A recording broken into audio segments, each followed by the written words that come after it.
you No. I don't Hello? know if I feel No. offended about it. The fact that What's up, bro? Welcome to the What's Up Bro podcast with Nery, Saenz, Mike Mercadal, and Mike Valdes. We talk movies, sports, pop culture, and it's funny, bro. The way Harvey Dent didn't realize it was the Joker, and the Joker took his mask, his little surgical mask off. Like, it's like he has the face painting. He has the face paint, but he has a surgical mask on. And the moment he takes the surgical mask on, he's like, "Wait a minute, you're the Joker?" And it's like, "Wait, what?" You couldn't tell it was the Joker because of the surgery. And that one little reel or TikTok ruined their. I can never take it seriously anymore. Welcome to the party, pal. And my parents, I swear to God, my parents look at this like when a character from Chicago Fire comes into Chicago PD, dude, that's like Spider-Man being in an Iron Man movie. It is insane. So you're telling me there's a chance? Yeah! I'm just glad I like vanilla boring sex like this. I'm glad that the sex I enjoy won't get me killed. I want my money's worth. Come on. That's how winning is done. Hey, I'm Dave Chappelle, and this is What's Up, Bro.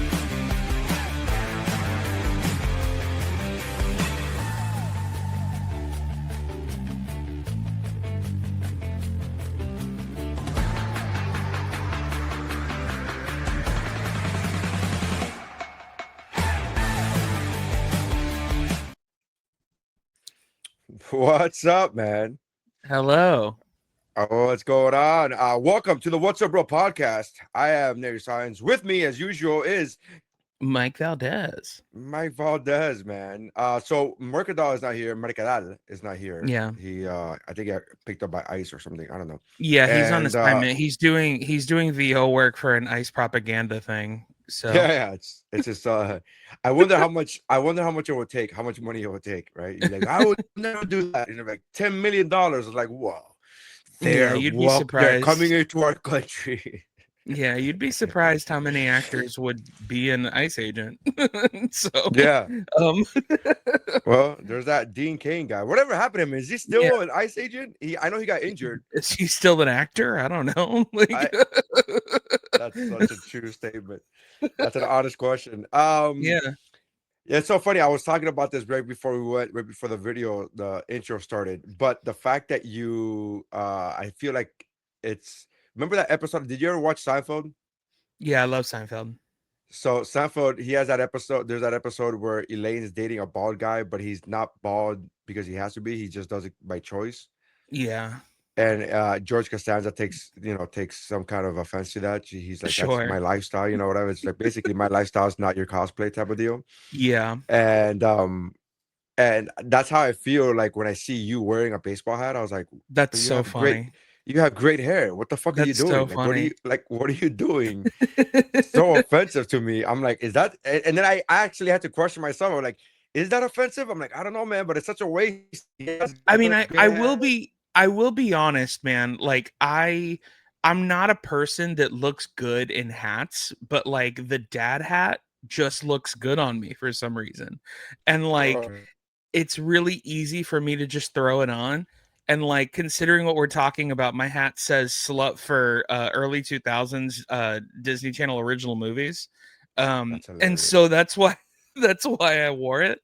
But at the same time, yeah, I completely agree. Like, I always said that I don't look good in hats because my hair is too nice. But then, you start getting into a point where you're like going to the gym and you want to keep your hair out of your face. And now I just now I just wear it because I like it. You're singing to the choir, brother. I know what it's like to have their hair, to have your luscious hair just getting in the way of your workout. Bro, there's something so funny, by the way. I want to share this with the audience because they don't get to see it like I do, where you do this thing where you will say something right before the intro starts and it cuts you off. And it's so funny because like the entire intro, I'm like, what was Nery trying to tell me? Like, and so like, fun. Because you literally were like, it's so funny because I was just, hello. And so, and I'm like, come on, like you did this like 3 episodes ago where you were like, Valdez, are you a hairy dude? Hello, was like, how am I supposed to answer that? That's fantastic. Well, in all fairness, I don't like, especially when Mercadal's not here, because Mercadal's the producer of the show, because he's the one that technically, like, again, I'm out in the ocean. I'm recording from my phone, so I don't have the same view that a full computer or laptop would have, like I don't. So when it comes to like the intro music and intro stuff and then the layouts, like Mike does all of that. Mercadal does all of that. So I never know, like I thought I was just gonna press record or like go live on a StreamYard and it was gonna go live. I didn't know that Mercadal apparently set it up so that when you press go live, the intro immediately starts, but I didn't know that. So I'm here talking. I'm like, fuck it, we'll just go live. And I'm like talking to you and pressing go live type of, and then the intro starts. And I was like, oh, never mind. I cut myself off. I was like, hey, you know what I do? You know what's pissing me off? And then the intro starts. I'm like, oh, it's very funny. It's just very funny. At this point, I just see it. At this point, regardless of whether you see it as this or not, I just think it's a bit that you do now. Like where it's just like right before we start, I'm just gonna ask a question that makes everybody think for the entire intro.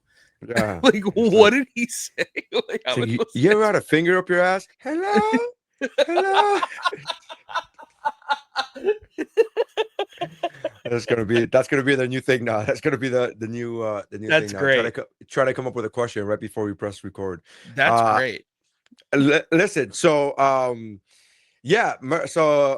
Merc's doing his thing. He's out on assignment. He's got gigs and shit, which is always which is great. Always a good problem to have. But I wanted to talk about a couple things. First of all, I finally saw the Odyssey. I was finally able to see the Odyssey. Bro, welcome to the party, pal. I know, great. Man. I but the reason why it took me so long to watch it is because I would like to say that, it came out the day that I was traveling to Europe and I was in Europe for 2 weeks and it wasn't released in Europe. But to be honest with you, man, the fact that they got Lupita Nyong'o to play, Helen of Troy, I was just like, oh, I guess, I don't want to. Really? That's the face that launched 1,000 ships? Yeah, I get it. Maybe 500. Am I right? Yeah, right. Yeah. It's so funny to me. As we do these ridiculous satire comments every once in a while, I was talking about this with my friend Missy the other day. Like I said some stupid, again, purely satirical shit comment about like women's bodies or whatever the fuck. And I was like, because women can't be in control of their own body. And it was just like ridiculous. And it was a private conversation with me and her. And it was just to get a rise out of her. We were all laughing. And then I talked about how we do that on the podcast every once in a while. And I was like, what the funny thing is? When we do that, like right now, I just did the whole thing about Lupita Nyong'o. And I was like, the funny thing is that as we're doing that as satire, completely mocking these people that think this way, but there are actual people that think this way. Yeah. And it's fucking wild to me. Like, that makes me laugh because I'm like, can you believe being that stupid? Like, I couldn't even imagine, I can't even imagine my dick being that small to like really give a fuck about any of this. Like, oh my God, this is crazy. I completely agree. And not only that, but like, it's also annoying because, and I was thinking about this a couple of days ago, and I'm almost 100% sure that it was you. If it wasn't you, it was Merc, but it was on this podcast that we were talking about it. And I'm pretty sure it was you, because this is a very Nery thought, is that you were saying something that is like, satire doesn't exist anymore because now satire is just the truth. Yes. Yeah. And it's hard to be satirical when the truth is more ridiculous than what we creatives would think of satire. Exactly. Right? Like it's such a weird thing. The writers of Veep, I remember Julia Louis-Dreyfus, the last season of Veep, when she accepted her however many Emmy wins. Emmys. So she literally was going up there and she was talking and she was making fun of whatever. She was doing a satirical bit of like her accepting the award as vice president, Right. And she literally had to stop herself and she was like, it's getting harder and harder to be satire, to have satire because of the current state of events where we're like, oh, this is like any writer would be writing this, be like, can you imagine if the president said, grab him by the pussy? Like, oh no, wait, that really did happen. That's like such a fucking wild. But I just think it's wild that as we do these, could you imagine if the president didn't understand Spider-Man? Okay. And like, I what in the just world? I laughed. I actually laughed out loud because I was like, there are people that really believe this shit. Like, I couldn't imagine as I'm watching the Odyssey, it didn't not one time. Not one time. And I love the line where he goes, "Oh, the face that launched 1,000 ships," and then he like turned her face and she has scars, and he's like, Yeah, or maybe 500. I yeah, thought that was such a well-placed line. That was such a well thing. And then that was the only time that I even for half a second thought like, oh, that's cool. That's a cool line, right? And then I thought, yeah, oh, would like it's like after the movie is when I thought of it. I was like, I wonder if those people who were really upset that about that casting, which again, why would you be upset about that casting is fucking beyond me. But right. if you were upset about that casting, I wonder if they enjoyed that line. I wonder if they were like, yeah, this fucking 500, and it's just like, Yeah. it's so fucking ridiculous. Like, I can't even imagine Ultimately, being that upset about the casting, about any of it. Like, oh, Jesus Christ. Like, it's I kind of wasn't, like how Chappelle, who famously does the intro to this podcast, and of course, was every week. was talking about how when he was doing the show, there were people that loved the sketches and laughed at the sketches, but then he started noticing that people were laughing at the sketches in the wrong way. Right. And Yeah. that's kind of reminds me of that, where it's like, oh, like, I don't think you understand what this is trying to say. Yeah. It's like, it's almost like, to equate it to a filmmaker that we both love, Scorsese. Like, when people watch Goodfellas or Wolf of Wall Street and go, I want to be that guy, and it's like, you're not supposed to want to be that guy. Yeah, yeah. You know? You're not watching the rest of the movie. You're only watching a Yeah. certain half of that. It's like those people that watch Back to the Future too, but they only quote you the parts of the future. And you're like, they only talk about the hoverboard. And you Yeah, go, yeah. did you watch the rest of the movie? Because the Yeah, rest of the movie really, it's like super dark. Yeah. yeah, it's super dark, and people are like, "Oh man, I would love to be able to get an almanac and go back in time." I'm like, "Did you not watch what happens? Yeah. Did you not Yeah. see what happens? Like you guys are only focusing on that." Scorsese's a master at that, and he's done that with a couple of movies where he'll show you like all the fun that's being had when these crimes are being broken, but then he shows you what happens when you do that for a certain amount of time, and it's like, "Oh, this is a sad, sad life." And I it's so funny how you mentioned that, but I just like I remember when they casted Robert Pattinson as Batman. I was not thrilled with the casting because I just could not see him as anything other than Twilight guy. Sure. But I wasn't about to go on this campaign of like, let's fucking, let's not watch this movie. And I'm like, and I just thought oh, I was like, oh, that's a strange casting. I'm like, that's weird.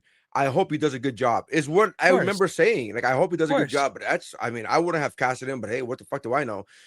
And people said the same thing about Heath, dude. People said the same thing about Heath Ledger. It's so funny. I don't remember what I thought when I heard about Heath, because I think I remember it being very, very much, because like the biggest thing he had done was 10 Things I Hate About You and A Knight's Tale. And so a lot of nerds were like, he's gonna be the Joker, like, the Joker should be whatever. Like, yeah, I don't remember my reaction, because I remember, because I believe, if I'm not mistaken, and again, this is hard to now because everything blurs together, but of course, I remember, I think the first time I saw or heard of Heath Ledger as a Joker was already at the trailer. Okay. When I was like, oh, so I already saw something, you know what I mean? Like, I don't remember hearing the news beforehand, but then again, I try. Now it's difficult because it gets so pushed in your like casting calls, and we're gonna talk about the casting for X-Men, for the new X-Men, whatever. But nowadays the news it makes news, and it makes actual news now. So it's not just like, hey, did you hear? I heard about Heath. It's right. So I remember seeing the trailer to the Why So Serious, and I was like, wow, that's pretty cool. That I remember the Why So Serious is pretty cool. But I just can't imagine me being upset about any casting, so much so that I fucking go, I'm not gonna watch the movie. It's like, what? You don't even want to watch the movie to be right. You don't even want to watch to confirm your bias. Like, that's how I work. That's how I operate. I'm like, oh, this guy's like, I feel bad about saying this now because I think one of the worst actors, and it's a horrible thing to say because he's such a nice person from all accounts. But one of the worst actors, in my opinion, is always been Keanu Reeves. Uh-huh.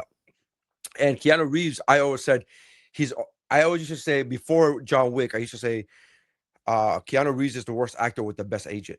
Like he just keeps getting put in amazing films, but his performance is always the hinder. And then he got John Wick, and it's like, oh well, he found the role that he doesn't have to speak. So yeah, I guess he fucking nailed it now. But I've never been put off by an actor so much that I'm like, I'm not gonna go watch that movie. You know, I'm not a fan of Adam Scott. No, I love Adam great. Scott.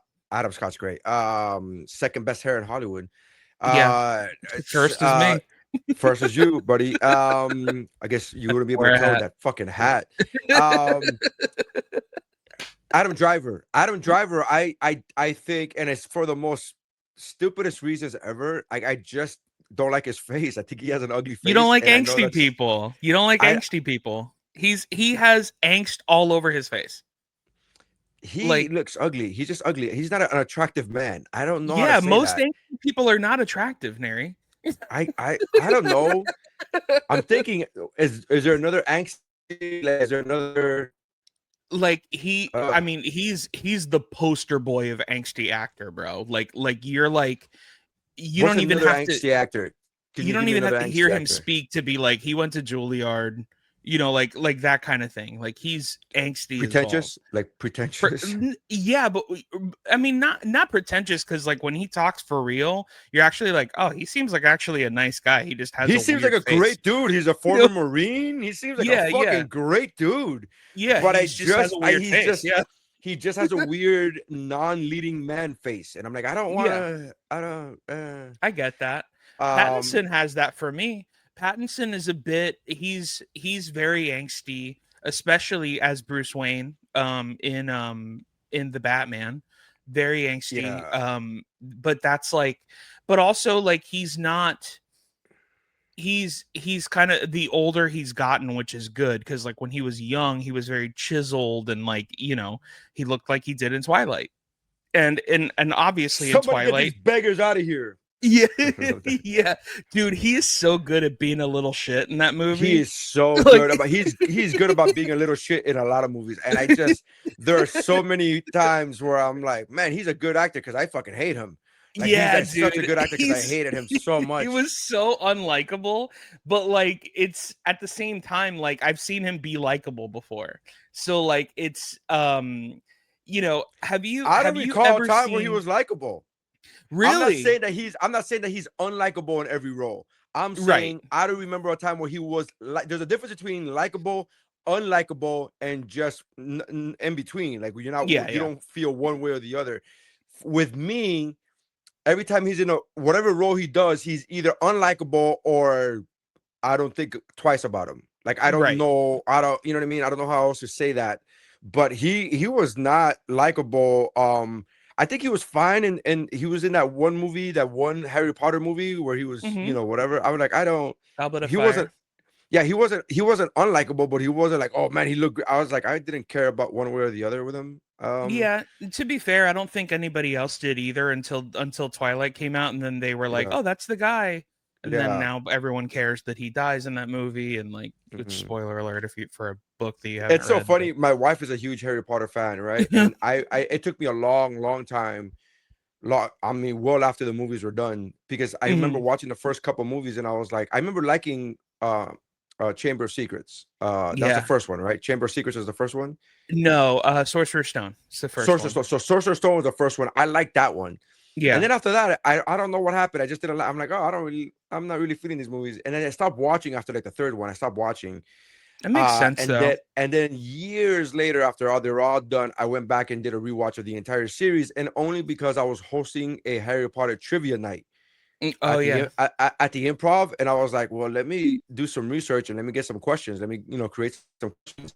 So I did the whole rewatch, and it was really good, but it took me a while to get there. But I remember thinking to myself, I feel like when Pattinson died in Harry Potter, I was like, that's all you see? Like, I don't know what I expected, but I was like, his glow left. Like, that's it. You can tell that's how he died, because his glow left. And I'm like, that's not, you have powers that blow shit up. Why you blow this motherfucker up? Like, I don't understand. Like, I just couldn't understand that. But I don't know. Patterson, Lighthouse, he was completely unlikable in the Lighthouse.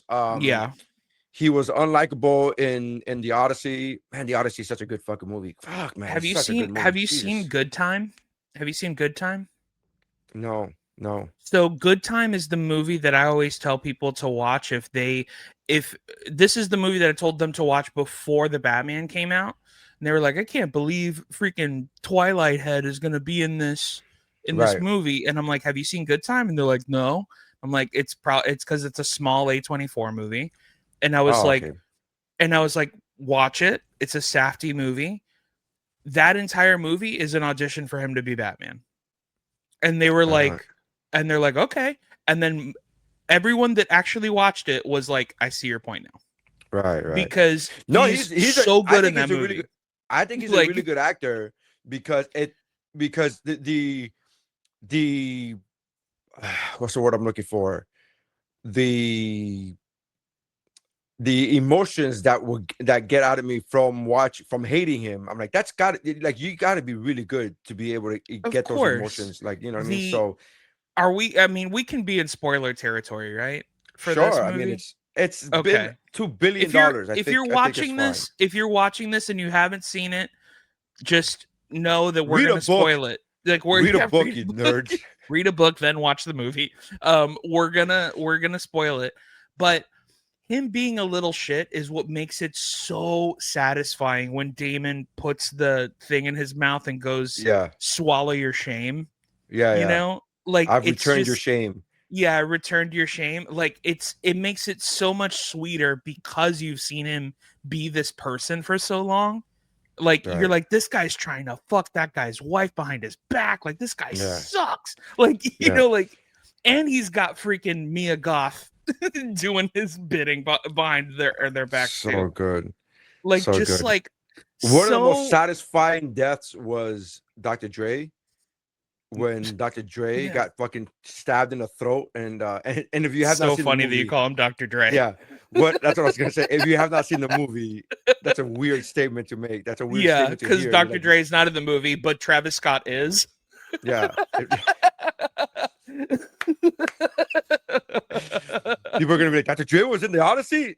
Kind of, yeah. Kind of, just, you know. But I, dude, it was so good. It was, I to give my 30-second review of that. So I was watching the Odyssey, and I felt like the first 2/3 of that movie was a really good movie. And I remember thinking to myself, this is really good. But there was a part of me that, as I'm watching the first 2/3 of the movie, I'm like, this is really good. I like the filmmaking. I like the way he does it, where he's working with flashbacks, but not in your face, not all up in your face about it. And it's really good storytelling. And I remember thinking to myself, this is really good. But it's not going to be, I don't think it's going to be top 5 in my end of the year review list. And then the last third came out, and then, you know, spoiler alert, you know, fucking Odysseus gets back home, and from then on, it was fucking just, oh Jesus, it was so good. After that, it was so, I mean, the moment Odysseus gets back home, you go, yeah, that's okay, here we go. Well, the joke that I make about that movie is I love this movie because Christopher Nolan shows men that they can cheat on their wives for 7 years as long as they feel bad about it.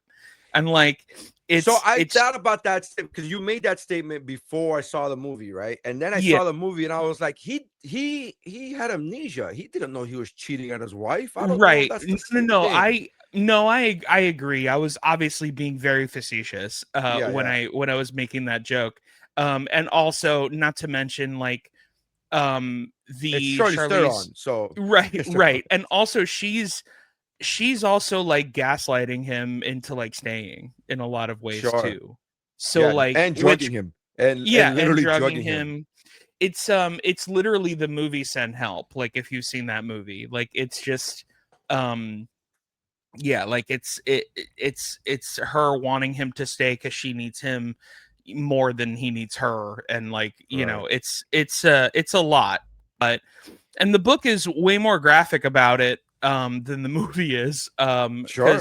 The thing is, and this is the thing that speaks so much about Matt Damon, is that if you know the subject matter, Odysseus is not a good person. Sure. And he's not supposed to be likable, but Matt Damon is so likable that you're like, I mean, I get it.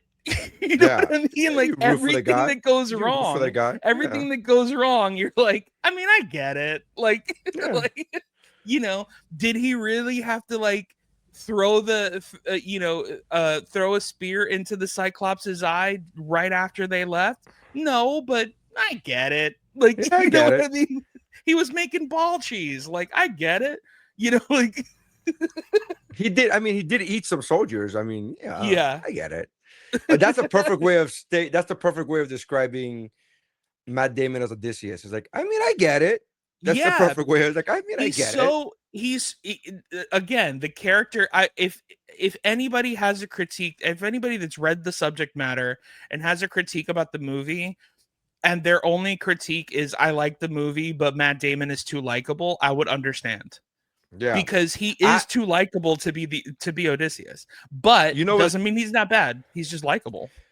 You know what that reminds me of? Years after I saw the movie, I started one of the movies that I enjoyed more after the first time I saw it than the first time I saw it was The Hateful Eight. Oh I rewatched that movie a few times a couple years after it came out in theaters, because I saw it in theaters and I saw it in 70mm IMAX. Oh wow. And I thought it was I remember liking the movie when I first saw it in theaters on the first viewing, but I remember being kind of disappointed because it wasn't what I was expecting, just because I don't know what I was expecting, but I was just like, there's a lot of talking. Wasn't enough domestic violence in it for you? In my mind, I was like, I remember saying there's a lot of talking. There's a lot of talking in this fucking movie. There isn't enough. Stop talking, hit more women. Like hit more. And that's all I got from that movie was like, dude, this guy likes shooting people hit women, because this is really uncomfortable. So I'm glad you brought that up, because years later I found out there was a documentary about Tarantino, and his script supervisor and his editor were on the documentary. Tarantino's script supervisors and editors were, and they confirmed that the Kurt Russell character in Hateful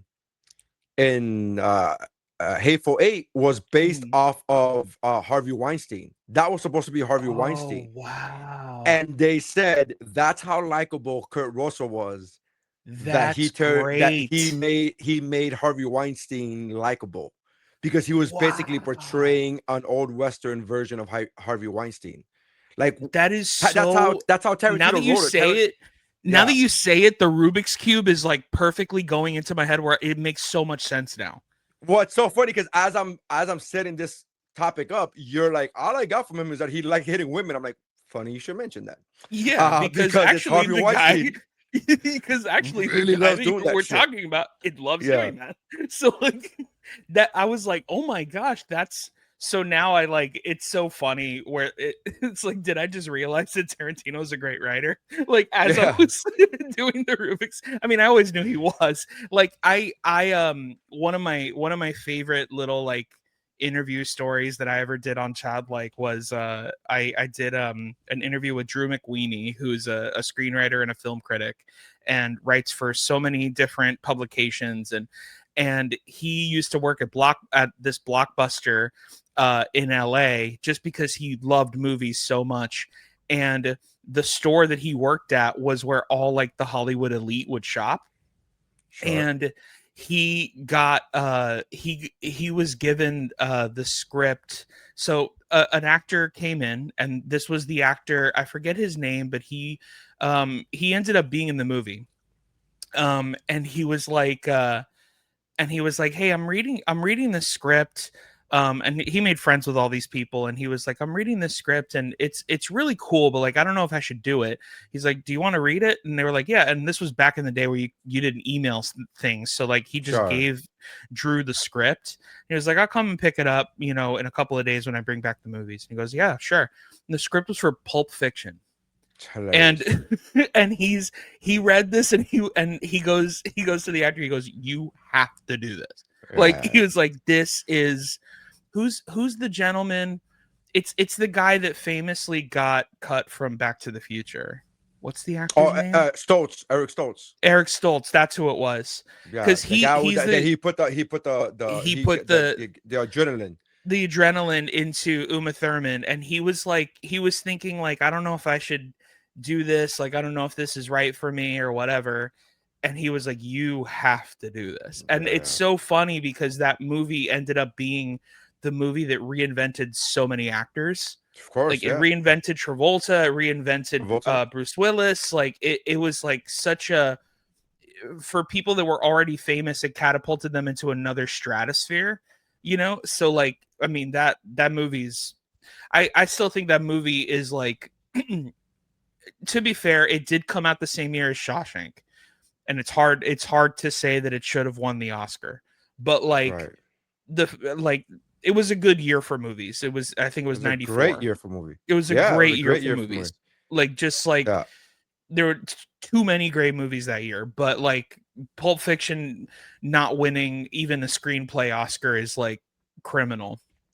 But the conversation about those like Oscar this year, that year, whatever, and I think to myself, like, I know people shit on the movie Crash that won best movie. Yeah. Right? I like the movie Crash. I don't understand why people hated it. I don't get why people hated it. I thought it was great.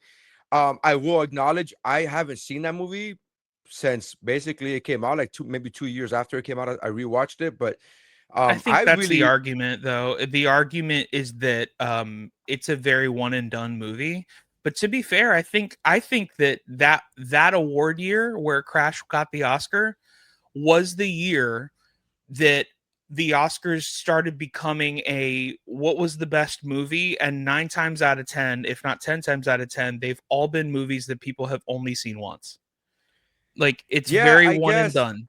I guess, and like I know, I was listening to a podcast recently where they were talking about some like, I can't believe this didn't win. I can't believe that year, and then Crash always comes up in those conversations, and then the other one that comes up is Dances with Wolves, and like Dances with Wolves is a fucking great movie.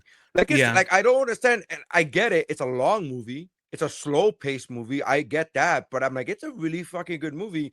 So you want to hear some tea? You want to hear some tea?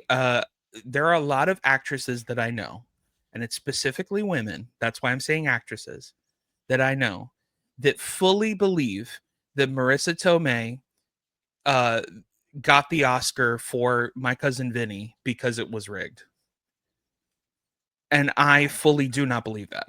Like I'm like, was that really she's good in that movie. I mean, I fully do not believe that. I'm like, you just don't want to admit that she was amazing. Like she was really good in that movie. And I watch My Cousin Vinny probably once a year, and I'm like, she's really good in that movie. And here's the other part, and I'm completely biased because as a comedian, anytime that a comedy wins any kind of real award, any kind of serious award, I'm like, I'm always in favor of that. Mm-hmm. So I'm never gonna shit on My Cousin Vinny for having an Academy Award winner in that movie. But I really like again, there are some times where I get it. There are some times where you go, that movie did not win the Oscar, but then you look at the competition, you're like, yeah, I kind of get it. Like the fact that Training Day didn't win, like it's like, oh, did it again? You look at the competition that year and you go, oh, okay. I don't know, man, but the Odyssey was fantastic. I thought it was great. I was so happy with it, so enthused with it.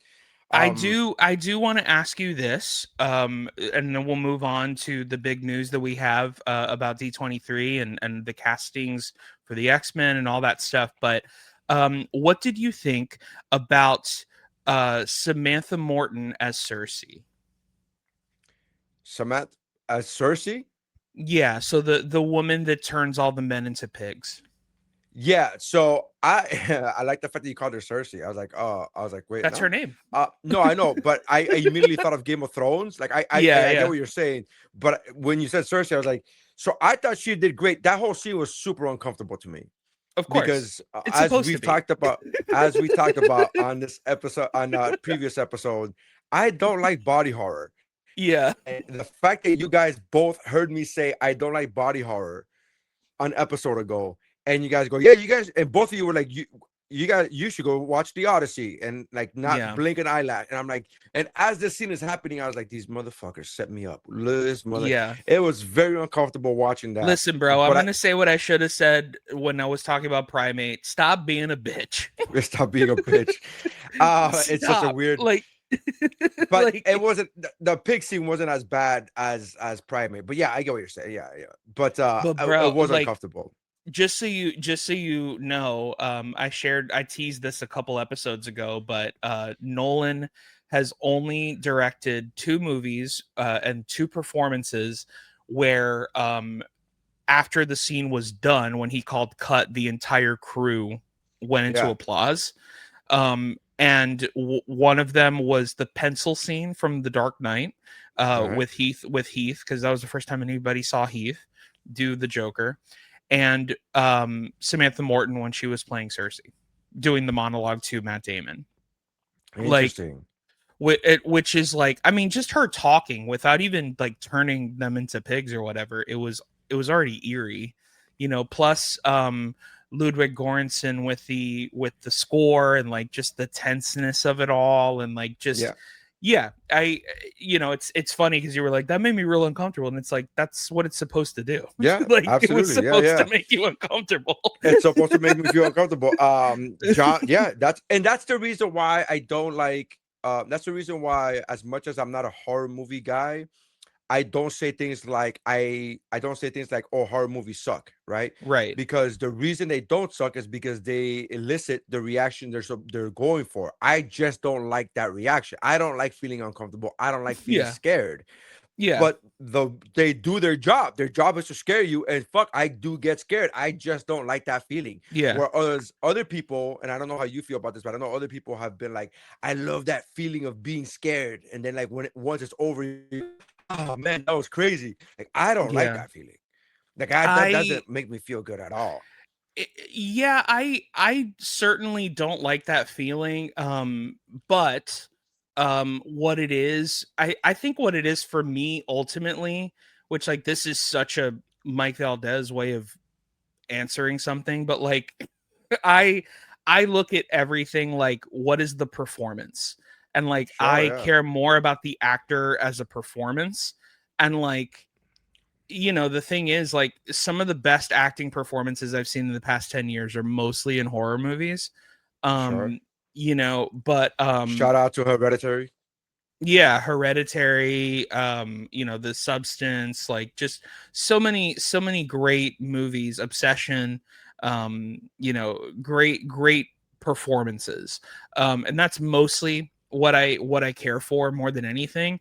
But yeah, I can't say that I like feeling scared, because I don't. Some people scary. like the feeling. Some people enjoy getting scared because of after they feel like they know that they're safe. They're like, oh, that was the scary. release. So that release of it. So that's the way they've explained it to me, and I'm just like, I don't fucking like it. I don't like it. I mean, it's genuinely the same thing as comedy, because it is tension and release. So like you're setting up. That's why so many great directors of horror are comedians, because they understand how to build tension and release it, you know. And so like that's, you know, Jordan Peele and like the Matt Johnson and like these guys from Whitest Kids You Know, and you know, doing this and the guy from The Ice Cream Man. Yeah, right. The AI guy from The Ice Cream Man. Yeah, man, this guy fell off hard, huh? Right. It's crazy, dude. It's crazy. I did. So I'll be honest with you. I had him confused because he was in Inglourious Bastards, right? Yes, he was. Who was it that we're talking about? What's his name? Eli Roth. Eli Roth. So Eli Roth was he's a director, he's a horror movie director, and He is in a lot of shit because he just released a movie a couple weeks ago called The Ice Cream Man, and it's a bunch of AI slop. And even from what the reviews say, from what people are saying, even if you remove the AI slop, it's just not a well-written movie. It's a really poorly written movie, which is another thing that people are accusing him of using ChatGPT to write this movie because it's just so incoherent and just doesn't make any sense. Right. And it's not well, or just not that it doesn't make sense, but that it's not good. Yeah. That's what the critique is. I have not seen the movie, and it's a horror movie, so chances are I won't see it. But so Eli Roth, and they're like, oh, he was a guy from Inglourious Bastards, and man, let me just tell you something. I felt like such a dupe because it wasn't until these reviews of The Ice Cream Man and the reviews of Eli Roth that I realized that the guy in Glorious Bastards is not Zachary from Heroes. Zachary really? what is it? Like I thought it was him. I thought that was him. I thought Spock was the guy from Inglourious Bastards. This all this time, 10 years. I thought that's the same guy. That's the guy that played Spock, right? What's his name? Zachary. What's his name? Yeah, Quinto. Which, by the way, that's a guy with angsty face as well. Zachary Quinto. He's a good looking dude though. He's a good dude. He's not bad looking. I'm just saying he has an angsty face. He looks like he's gone through things. And that's what I'm trying to tell you, that the difference is Adam Driver is not a good looking guy. Like, it's not about angst for me. It's just like he's just not a good looking guy. Oh yeah, fair enough. I just don't like his face. I see them as angsty people. Like, they just, in their face, they look like they've been through something. You know? Interesting. Yeah. So but Cersei did good. Going back to the Odyssey, I think she did a good job. And it didn't take me out of the movie in the sense of like I wasn't like, wow, this is a cut above the rest. I don't know. I think everybody did really well. I think everybody did so. Really well. I think so too. That just that scene specifically for me kind of blew my pants off. Like, I just thought I thought that scene was absolutely incredible. And like, but that's not to say that like everybody had their moment. You know, Anne Hathaway had her moment. Zendaya had her moment.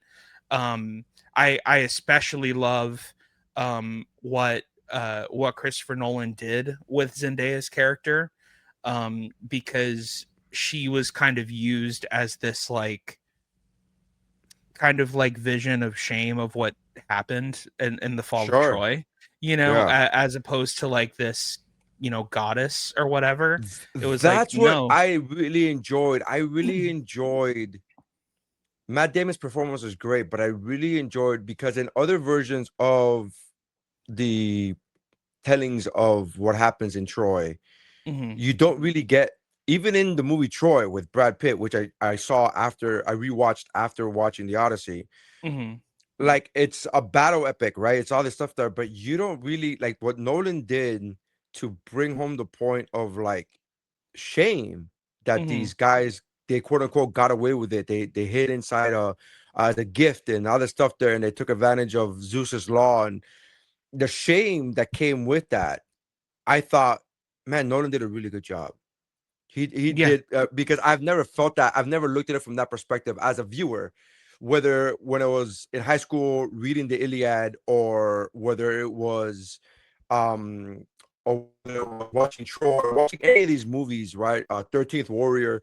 I've never looked at it from the perspective of like, I wonder if these guys ever felt shame for quote getting away with it, for like, right? Because they won Troy, they got inside the walls or whatever.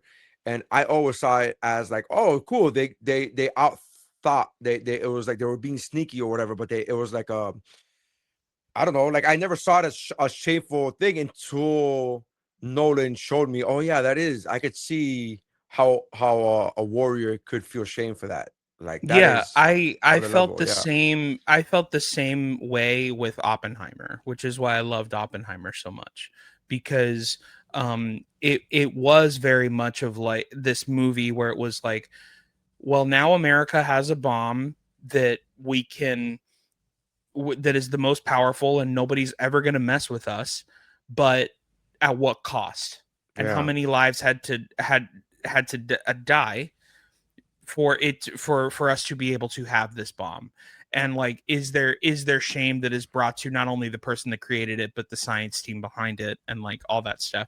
And I think that's what it is ultimately. And majority of that movie is him dealing with the shame, like, and the shame of so many things, like the shame of not only killing so many innocent people, but the shame of cheating on his wife, and like the shame of so much stuff, but like that's ultimately that's good writing, like that's just what it is. Yeah, it's good filmmaking. But yeah, dude, now to kind of switch gears a little bit, D23 just happened this past weekend.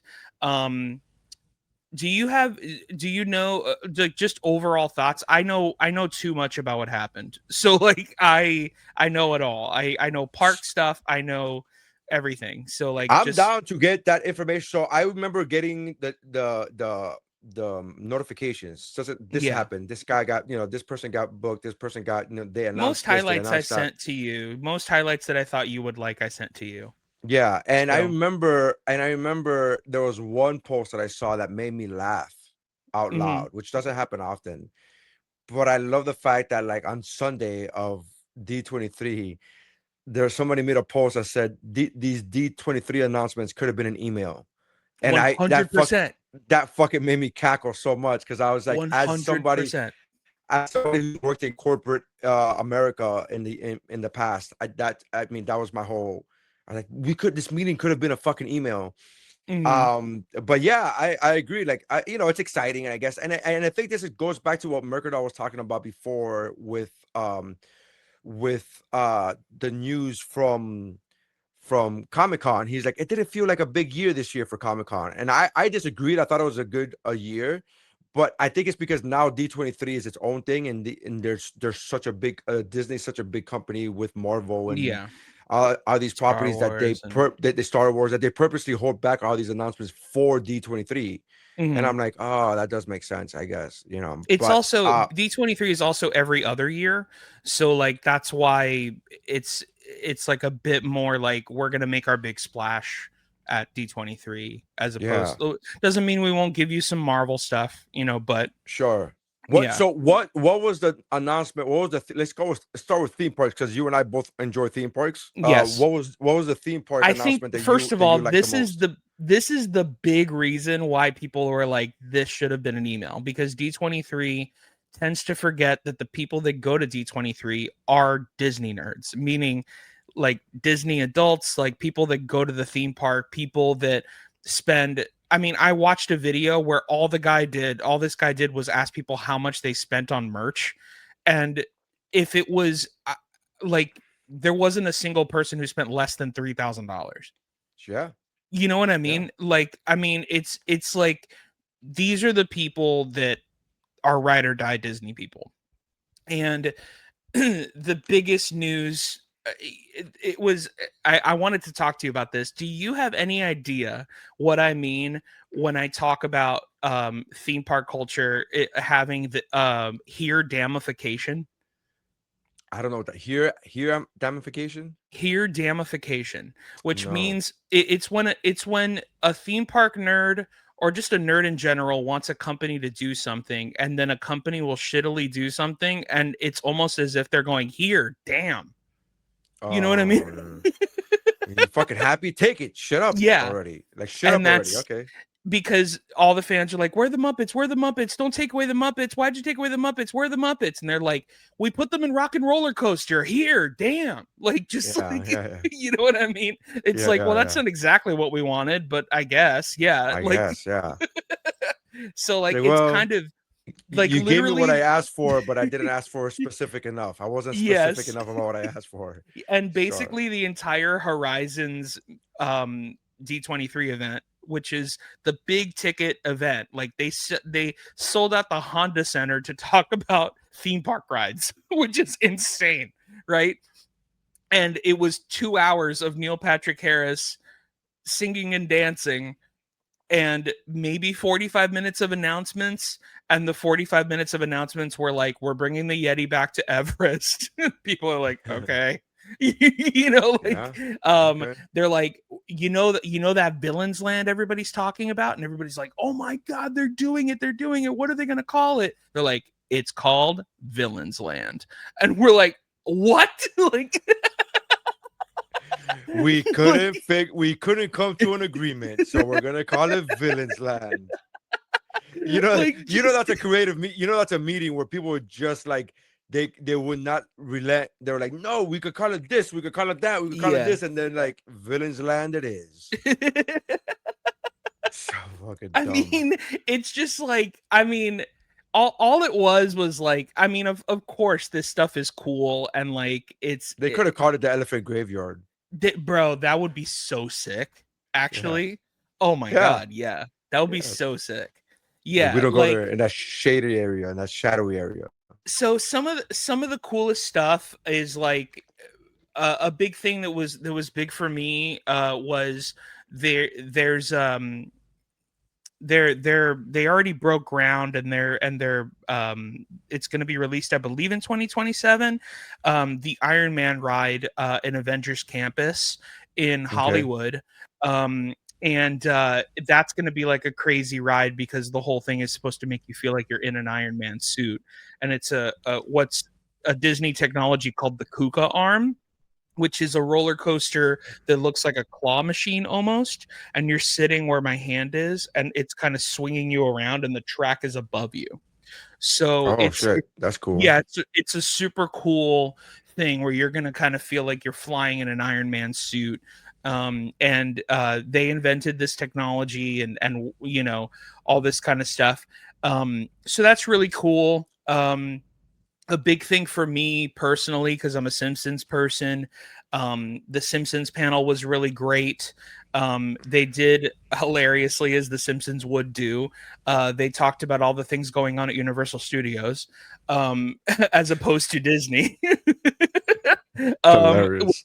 I thought was so funny. They're like, well, let's talk about the things that we're doing at Universal Studios at the Disney event. Universal is they're ending the rights to The Simpsons in 2027, and if which is insane. But also, Disney owns it, so now there's going to be a damnification of The Simpsons in a couple years. But Universal's like, well, finally we can do a Treehouse of Horror thing for Halloween Horror Nights, and all this stuff. And it's like, why did it take you 20 years? Like this is why like, did it take you losing the rights to The Simpsons for you right, to give people what it's just like, it was just kind of a bummer. But at the same time, I was like, they revealed some of the food that they're gonna have, and I sent it to you, and I was like, I'm falling off the wagon for a full night. Like, I'm just gonna eat so much shit. It's, I mean, they're making the giant donut from the Treehouse of Horror episode. Like, you have to eat that. They have giant donuts at Universal now. But specifically the Devil Flanders one. I know. There's a difference, but like, they do have giant donuts. Yeah. I get what you're saying. So like, it's. I mean, Devil Flanders is like one of my favorite characters. So I like when what is he your favorite side character as far as Simpsons go? Technically, my favorite side character is Milhouse, but okay. I would say adult wise, yes, it's Flanders with a bullet. Like, that's I like Groundskeeper Willie when he takes his shirt off. Is that am I gay? I don't know if I'm gay, but that's hilarious to me. There's something so funny about The Simpsons. I think we've talked about it on this podcast, where I call it secret buff, where like, when every time they take their shirts off, they're just jacked to all shreds. Like, and Homer's the only one that's fat. Like, he's the only one. It's so funny. Like, I love that scene where Homer's secretly been working out. He's like, go ahead, try to grab some fat, and then grabbing like his midsection. He's like, no, my arms, just my arms. Yeah. I got some over here. No, not there. It's great. Yeah, that's great. I love that episode. Gyme. What's a gyme? Fucking Oh, great. Gaim. So funny. He's in the gym working out, and he's like, "Oh, a Gaim." So, yeah, that made me laugh so hard because when I was a kid, I remember one of my vocabulary words was gym, GYM, and I remember studying that week. It was like one of those things where like that week I wanted to be a good student, so that week I was studying very hard for my vocabulary words. And I remember having people ask me like, okay, ask me, quiz me on these vocabulary words, and gym was never explained to me that it was pronounced Jim. And the only reason I spelled it right is because it was the last one that I didn't know. So if there was 10 words and all the other 9 I knew, and they're like Jim, and I'm like Jim, and I was like, oh, yeah, they must mean GYM. Is that how you pronounce it? Like, but I was in 5th grade, and The Simpsons made it funny because it's a fucking grown-ass adult that doesn't know what fucking Jim. It's Jim is very pronounced. funny. That's very. Do you have Simpsons quotes that you just like? That it's like a sleeper agent, or like somebody says something and you just can't help it. And you just, one I do all the time for 20 plus years. Yeah. Is if somebody lights up a cigarette around me, I ordered a Zima, not emphysema. Yes. That's the fucking I love that joke. 20 plus years where I have done that joke out loud, and I'll just say like I ordered Zima, not an emphysema. Yeah. And there was only one time that somebody out in the wild looked at me and goes, Simpsons, nice. Yeah. Like they fucking got it. I'm like, good. Like, but I just throw that line out there, and it's like it's never caught anything but one fucking dude. One dude caught it in the wild, and everybody else just goes on and I mean, I think a big one for me, which because it's rare that I hear these words, but when anyone says the word dental plan, I have to say Lisa needs braces. Oh, that's so funny. Yeah. Somebody goes, dental plan, and just go, Lisa needs braces, and they're like, what? I always say purple is a fruit as well. Purple is a fruit. I say that a lot. Purple is a fruit. The one I do all the time is when I'm eating, especially I've done it throughout my life, but especially recently with my, trying to lose weight and getting in shape and whatever, is when I talk about protein, I'll go, oh, right. Like there's one magical animal that has all of these. and that I do that reference. And usually people don't get what the fuck I'm talking about. Yeah. I'm like pork chops, bacon, ham. And I'm like, oh, like there's one magical animal that has all of these delicious parts.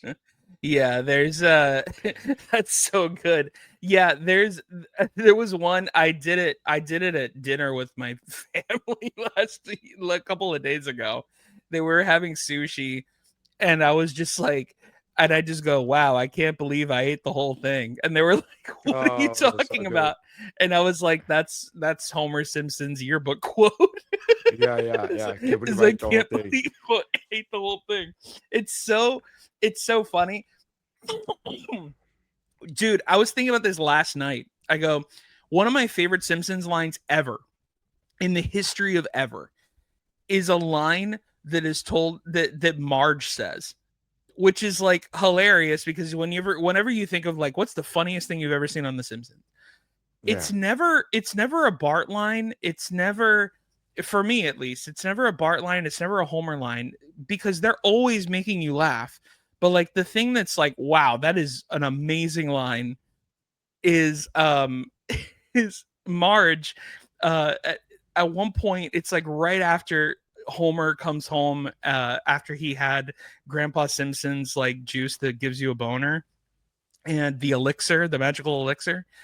And she's like cross-eyed, having a great moment, because here's the thing that nobody talks about. Marge is horny. Like Marge is a horny person and nobody talks about it.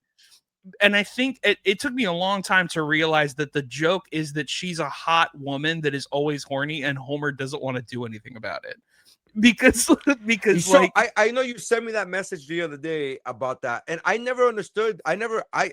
When you said it, I was like, I thought Homer liked to fuck. Like I thought he will. I never got that feeling from him that he doesn't want to fuck. I just thought it feels like Marge wants to more, to be completely honest. And so they're both like so satisfied after this elixir thing. And he gets up and he goes, "Where are my pants?" And she goes, "You threw them out the window in a fit of passion. You said you'd never need them ever again." It's such a good line. That's the smartest line. Like, I'll never need them again. You said I'll never, like, that's such a dude thing to say when you're horny. Yeah, like, just like, I'll never need these pants ever again. That's a great so line. Funny. It is a very line, dude. bro. Yeah. So, do you remember that time where Homer had he had his mouth wired shut? Yes. And then I'm horny. I'm horny. And it was like, what? I remember watching that today. I remember watching that going like, I was like, can they get away with this?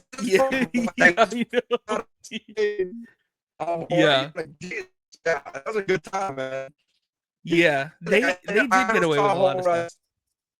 I never thought of Homer as, you know, like when you watch Married with Children, you go, Al doesn't want to have sex.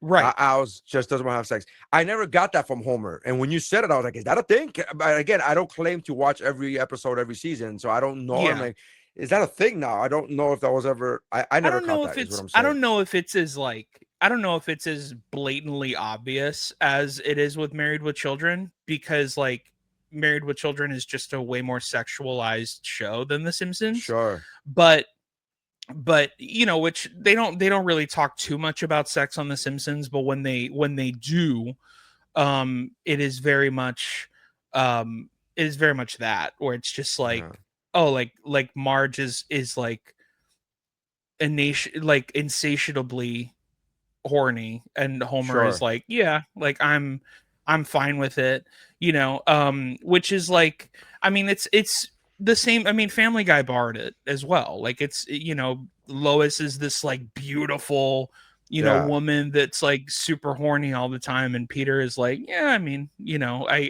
get jealous because my son's penis is bigger than mine.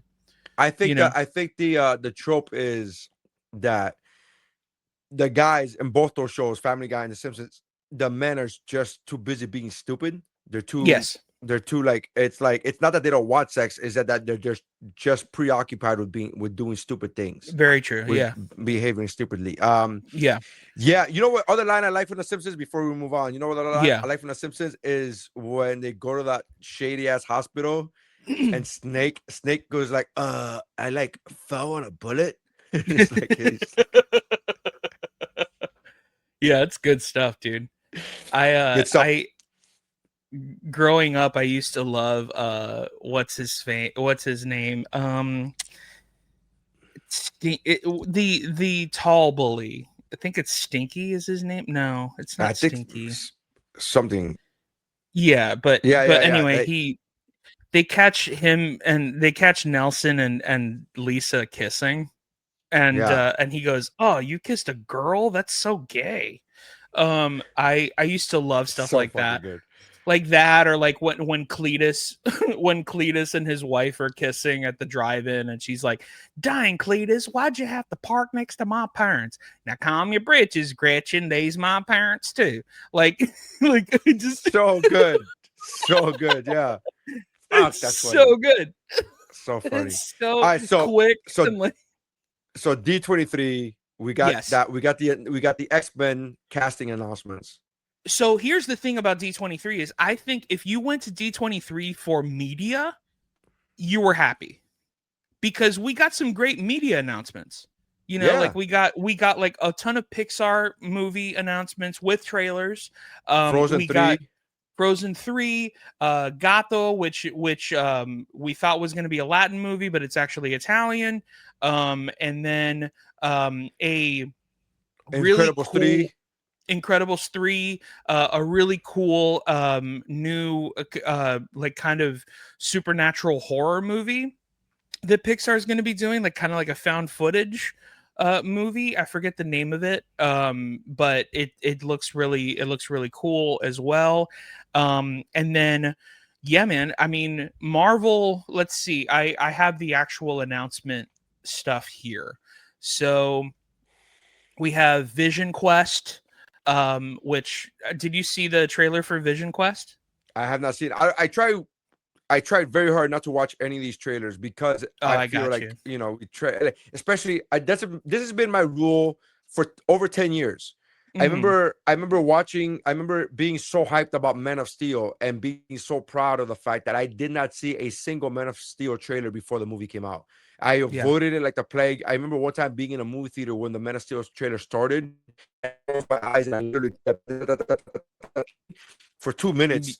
Yeah. Because I feel, especially with movies that or properties that you're gonna watch, like all it's doing is getting you just ruining shit for you. It's the way I've Yeah, felt for over 10 sometimes. years.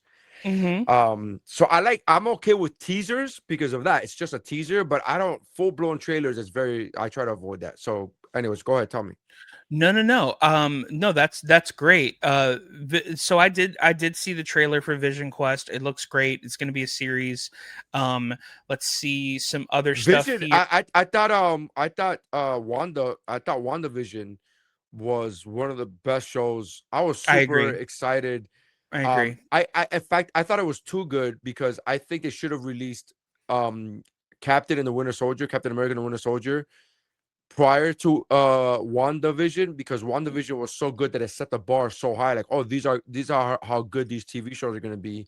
And then Right. Captain America was, and then I was like, Yeah, in a lot of ways, what happened, I used to say this a long time ago, because these shows came out during COVID. And there was no media happening at the time, obviously, because there's the how are you world gonna shut shoot down. Yeah. things? Yeah, there's no media going on. So like, um and it was, to be fair, it was the here damification of it all. Yeah. And the good, like, not even the good, the great thing that Disney had for their streaming service that was brand new at the time, was WandaVision, Yeah. and and then it kind of felt like I said, because even the Mandalorian, which the Mandalorian is fine, it's not great, it's not, but it's good. Like, it's the first season is the best that it was, and then the rest is just like, yeah, it's a space drama, like it's cool, but I it kind of felt like Disney, like, if us not having content was us starving, Disney was giving us crackers by giving us Sure. Captain America Winter Soldier, where it's like Yeah. WandaVision was a full-on meal, you know. Yeah. Yeah. Um Yeah. and I feel like if they would have done it the other way around, if they would have released Captain America and Winter Soldier first, I feel like, mhm, oh, this is a good appetizer. Like, we would have been happy with that. And then when we got the full meal of WandaVision, we're like, this is a right. meal. Like, that's Right. Yeah, I mean, everything about that show, just like how they went about it, how every episode was a different sitcom series, and like just everything about it was great. And what they're doing with Vision Quest is super cool too. It looks very different. But it's awesome. I mean, obviously the same actors, Paul Bettany, James Spader is going to be in it, because it involves Ultron. And yeah, so underrated there's MCU villain. Ultron was so good. James yeah, Spader is just fucking. I mean, he's just a master. phenomenal actor. Yeah, absolutely. Robert Um, California, come on now, Robert come on now. California. um the Tangled live action, this got a huge pop in the room, because they announced Catwoman as Mother Gothel, She's so and that good. got a huge, yeah, I mean, it got a huge pop in the room. Like, people were like, she's the best. As it should have. She's so good, man. She's so Of good. course, Yeah, she's she's always been good. fantastic. She's always been Always, good, bro. always. Yeah. She in Parks and Rec, she was a standout, which is Bro, very Parks and difficult to Rec, do. Step Brothers, like, even the little things that she does in like small comedies, like, she's Yeah, so but good. I always bring up Parks and Rec because I remember in Parks and Rec is a star as far as comedy goes. It's Oh so yeah. full of heavy hitters. They don't Yeah, fuck the Avengers around. of comedy. Yeah. Yeah. And when you have somebody standing out above the Avengers, you go, fuck. Mhm. You mean she's so good. When you have Amy Right. Poehler and you have and you have all these amazing comedic Nick actors Offerman, in yeah. one, yeah, and you have all these great comedic actors in one series, and you have one person who comes in and goes, "Hey, I'm gonna show you how to do this." It's like, wow, Right. she was so Yeah. good. She's amazing. Yeah, Yeah. she's phenomenal. Yeah, and like I only want good things for good people because she seems like a good person, and she seems like because nobody works that long, especially in comedy, unless they're a good person. You know, Sure. Yeah, I I can see mean, that. some people do, but that's because of their clout or whatever. Yeah, And Jonah. well, I wasn't gonna say names, but okay. So there are some people that might not have the greatest reputation, but I don't know them personally, so I'm Sure. saying that because this is a podcast. But he will fucking Work with them and, annihilate you. Yeah. Well, I'm not going to challenge him, so I'm not worried about it. I'm not to be fair, he said he would annihilate me if I was in his weight class and his size. So, and I don't think I'm those things, which is good. So not yet, buddy. Not yet.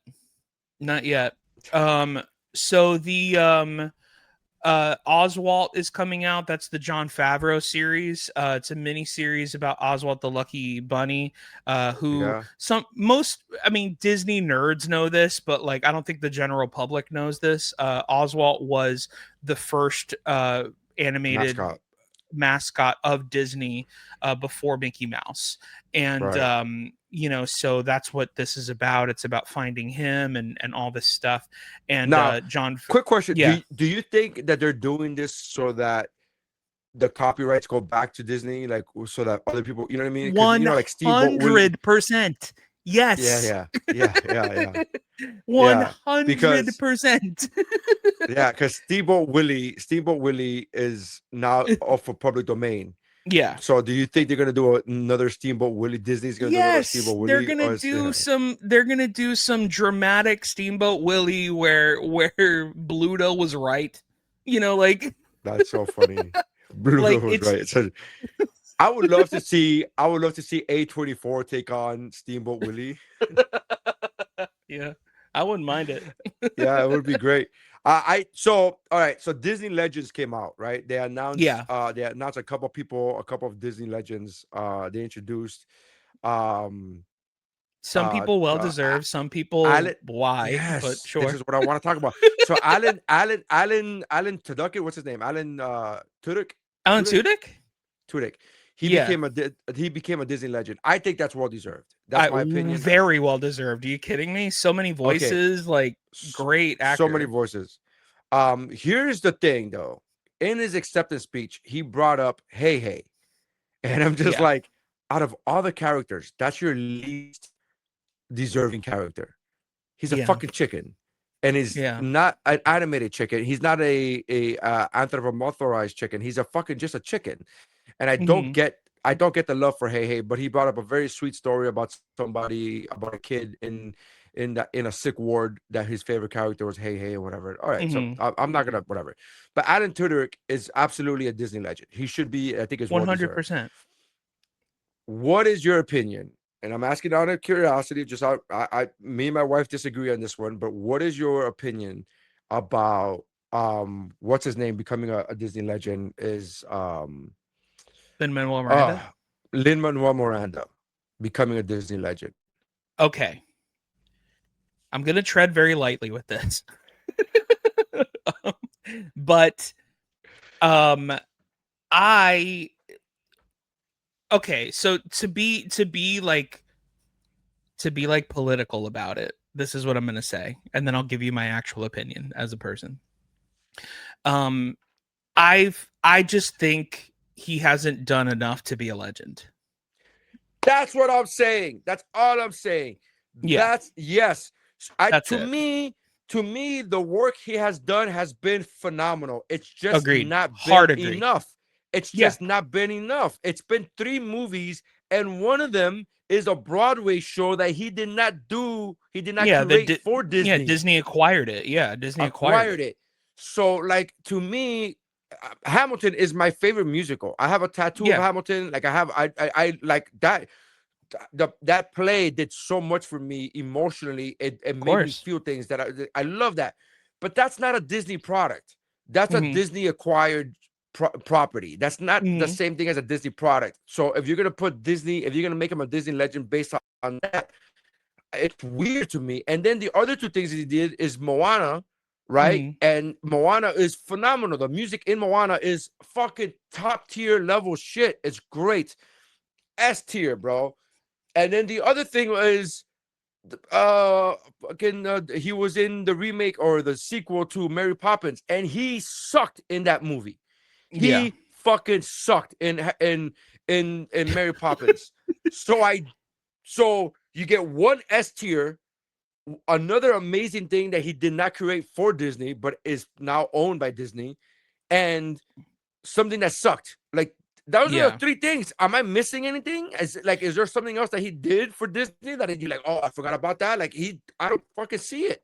The only thing that you forgot, but it's also not that big of a deal, is that he also did the music for The Little Mermaid. But he only did the new songs. He didn't do any of the, obviously, you mean the ones that nobody remembers? That's the songs that's on his resume. Oh, don't forget the songs that nobody remembers from The Little Mermaid. What? Sir? Get the fuck out of here. Fair enough. Fair enough. I was so and I feel bad saying that because I am a fan of Lin-Manuel Miranda. I am a fan he's of so his. talented. Yeah, it's super talented, and he's Latino, which is another, again, if huge I'm plus. Go, a huge plus for me because I'm super biased. I get that. Like, I'm not trying to hide that. All of these things are great. I just think that it's not yet. And then I was having this conversation with my wife. My wife was like, he's fucking great. You're never going to get me to say he doesn't deserve whatever the fuck he gets. And I'm like, I just think this is such a weird thing. And here's the fucking rub. Do you know who is not a Disney legend? Who's that? Jim fucking Cummings. That's kind of insane.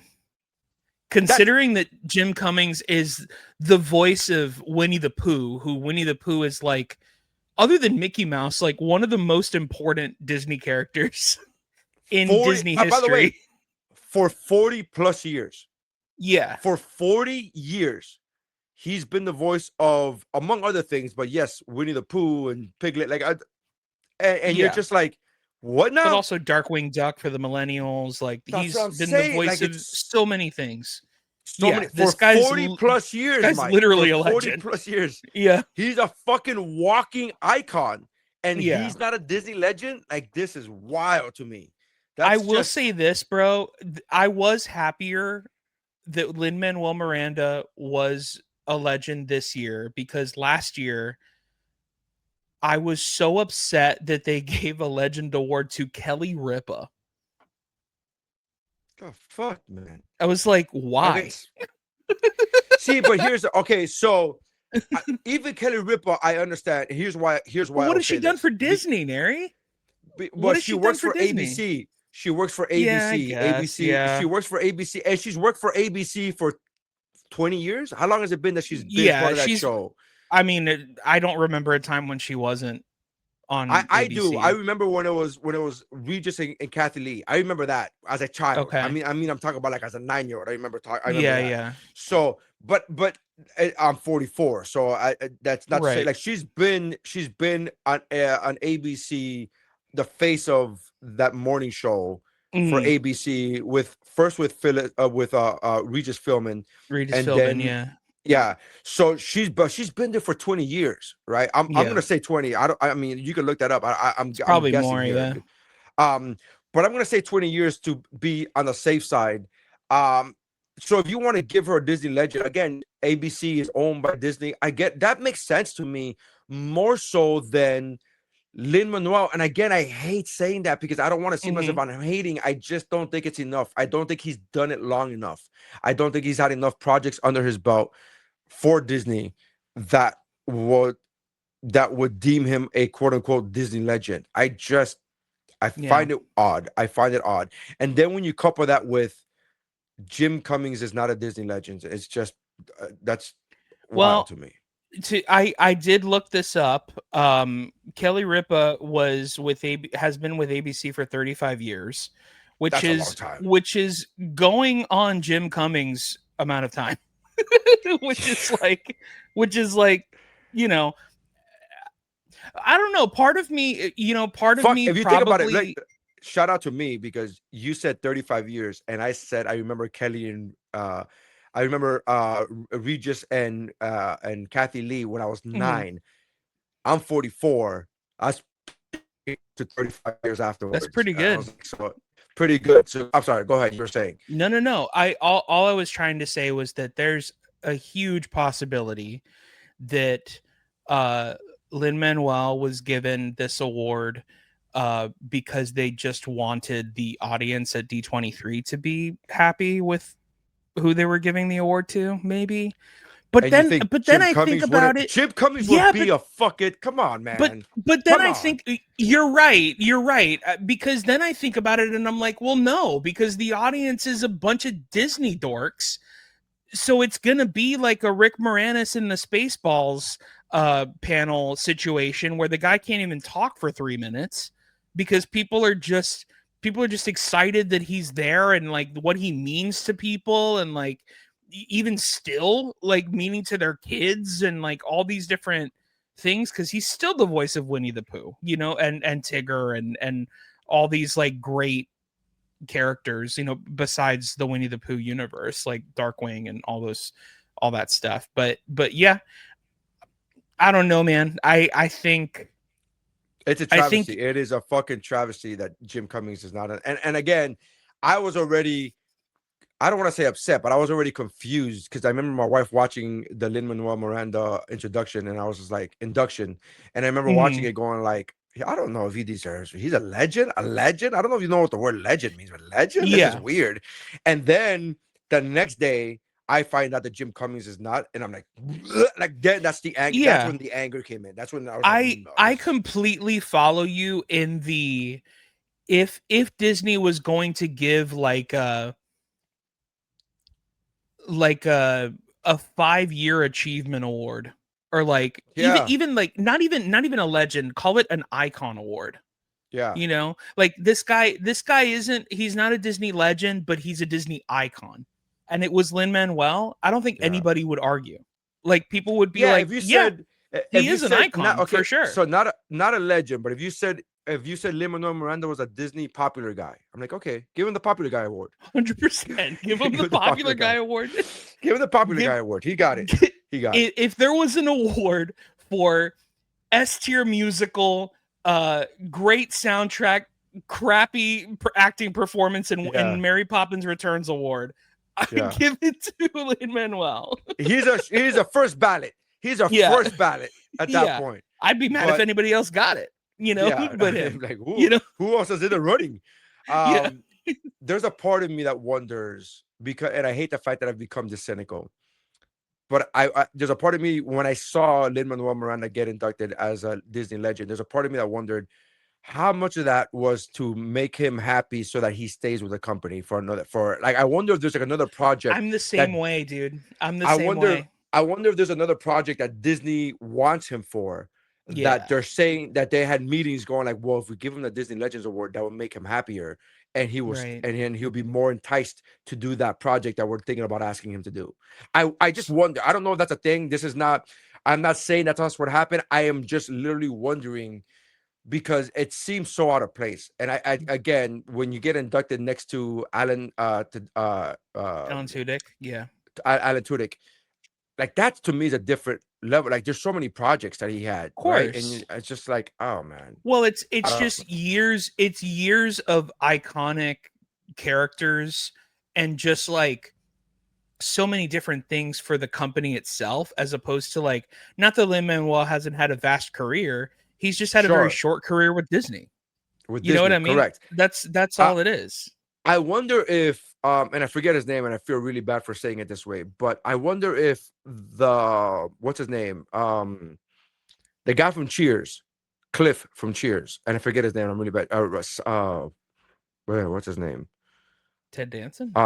No, the guy from Cheers, where he's Cliff, where he's in all the Pixar movies. He's in every Pixar movie. He played the pig. Man. He played the pig in Toy Story. Oh yes, I do know who you're talking about. But I don't remember his name. Is it Radcliffe? Sam? I forgot who his name is.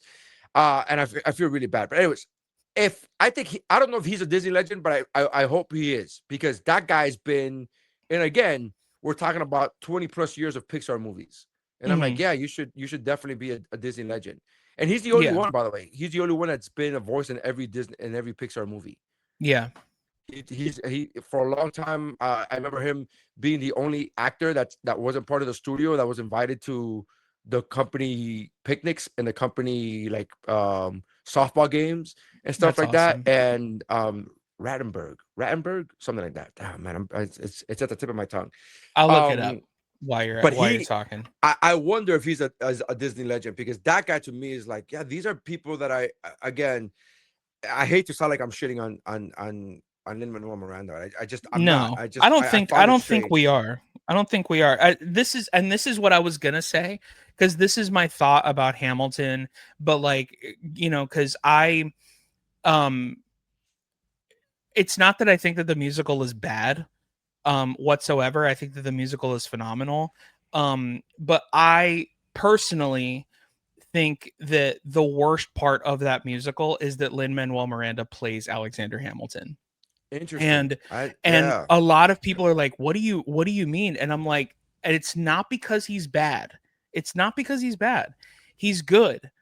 The problem is that everybody around him is phenomenal. Sure. And he's just good. Right. I get that. I can see that. You know what I mean? That's all I mean by it. All I mean is that literally everybody around him is S tier and he's A tier. That's what it is. And then ultimately you have to tell yourself, well, he wrote the musical, so he gets a pass. So he's technically not an A tier, he's an S tier because he wrote the whole thing. He wrote the whole thing, right? Yeah, exactly. So so then there's that. And also I think musical people don't agree with me, but a lot of movie people do. I think the thing that Lin-Manuel Miranda knows how to do more than I think anybody in the past 30 years, especially for Disney, is write songs for women. He's great. Every song he's written for a female in a Disney movie or in Hamilton is literally the climax of whatever of the Moana. It's the best part of Moana. It's the best part of he just knows how to write songs for female leads. He just knows how to do it. Musical people are like, yeah, but what about the Washington thing? And I'm like, look, it's not that he can't write great music. I'm just saying and also the fact that a man can write such great music for a female is very rare. You know what I mean? That's very rare. But to every song in Moana, there's also a song that he wrote for Aquafina, and you're like, bleh. That's very true. Without the songs that he wrote for Moana, we wouldn't have a scuttlebutt. That's what I was gonna say. Yeah, we wouldn't have a scuttlebutt. What's his name, man? It's Rattenberg. I'm finding out right now. It's got to be something Rattenberg, and it's killing me. It's at the tip of my tongue. But John Rattenberger. John Rattenberger. There you go. Is he a Disney legend? Do we know? Can we Google? Is he a Disney legend? We can Google I don't think he is. I don't think he is, but I think he should be. I mean, if he I'll tell you what. If Tom Hanks isn't a Disney legend, he's not. Another shocking, because Tim Allen. You know what I mean? Yeah, because Tim Allen is. Tim Allen is a Disney legend, but and again, I understand why Tim Allen is, and I would even say I understand why Tim Allen is before Tom Hanks. Sure, because he's done rides and stuff for them too. Not only rides, but he also was on Home Improvement, which was on ABC. and that was a highly successful TV show Yeah. before he even became Buzz Lightyear. So I get that. Yeah. I understand that. That makes sense to me. But to not have Tom Hanks is pretty one of my fucking favorite crazy. Home Improvement jokes was about was when they're babysitting a little girl, and Tim Allen is there with Randy, and Randy is playing with the girl, and he has a little lion because he's the voice of Yeah. Simba. And then he's like, I don't want to play don't play with that. And then he brings out Buzz Lightyear and he goes, this is the toy you want to play with. Like that's like one of my favorite Home Improvement bits. Because it's like those were the two movies that was funny. Both of them were given those movies for Disney. I which is really funny. remember there was a joke in Home Improvement. Oh my God, Nery, he's also Santa Claus. He's Santa Claus. Yeah, again, I understand Tim Allen being. That's why I said I understand him being in. Yeah, I just realized it too. Like I was like, Tom Hanks, right. He's Santa Claus for Disney. But Tom Hanks should also be there at some point. You know, whatever. But dude, yeah, of course, wild. It's just wild to me. Well, it's funny because to go to rides for a second, because there is some big news that I didn't talk about. Is they're redoing the Carousel of Progress. And they're bringing in new animatronics and all this stuff, and they announced the voices. They announced the voices for Father and Mother. Most people mostly care about Baxter, the dog. He's going to be the same cutest dog animatronic in the face of the earth, other than the dog holding the keys in Pirates of the Caribbean. And the father is going to be Bryan Cranston, and the mother is Jamie Lee Curtis. I was hoping that you would have said Lupita Nyong'o. She's supposed to be the mother of the future, really? Yeah, she's supposed to be the mother of the future, really? Really? This fucking woke shit out of here. But you're right, because when that news came out, I was like, oh, is this like to try to make these like more Jamie Lee Curtis than Bryan Cranston, but Jamie Lee Curtis should also be a Disney legend because she's done so much for the company with Freaky Friday and like Haunted Mansion stuff, and just she's an amazing Disney legend, but like, or should be. But the Freaky Friday sequel was actually really good. I saw it. Yes, I didn't see it until recently. I didn't see it until recently, and I'm like, hey, this is actually really good. Yeah, it was a pretty good sequel for sure. And but all that to say that, like, going back to what you were saying about Lin-Manuel, where like there's probably a huge possibility that Disney is just like, we're going to give you this because we want you to feel like you're going to be eternally immortalized, but also we want to work with you on this other thing. So maybe if you're an animatronic voice, then that kind of thing. Because getting somebody like a Bryan Cranston and a Jamie Lee Curtis now, given that they have a lot of heat in the acting business, or in the acting side of things, that if they're in stuff for Disney, like, it's going to be a bigger deal. So yeah, that was the big reveal, was the Carousel of Progress, and the Yeti being back, and Villains Land, which I thought was hilarious that they just called it Villains Land. Like, literally every theme park nerd was like, we could have. I mean, that's why everybody was like, it could have been an email, because like nobody, like, it took no thought. Like, there was the people doing the rumors, I feel like it was more work. I feel like it was a placeholder that forgot to get it forgot to be taken. Like, we'll just call it Villains Land for right now, and then they never came back to it. And they're like, oh shit, we released that. Oh fuck, that was supposed to be a placeholder. We have a new popcorn stand. What are you gonna call it? We're calling it popcorn. Popcorn stand. Popcorn stand. Like, okay.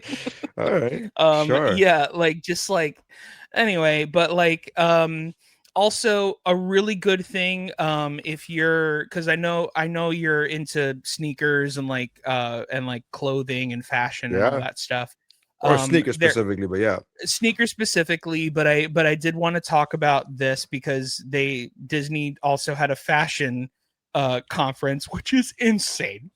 Disney had a fashion panel, but their head of merch right now is Bobby Kim of the Hundreds. Do you know who that Uh, is? No, but I really thought you were gonna say Bobby Newport, and that would have been so fucking funny to me. No, Such a not Bobby such a Newport. deep cut for those nerds. Go ahead. No, not Bobby Newport. Bobby Kim from the Hundreds, who is a guy who he's had like a streetwear brand for like 20 years and very, very popular. And there's some new merch that's coming out.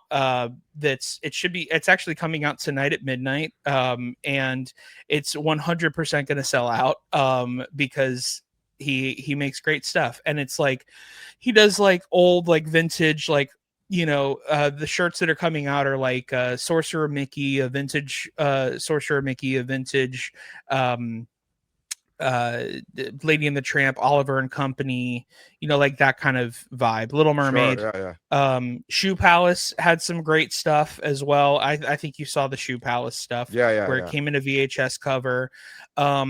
Citizen is making some watches if you're a watch person.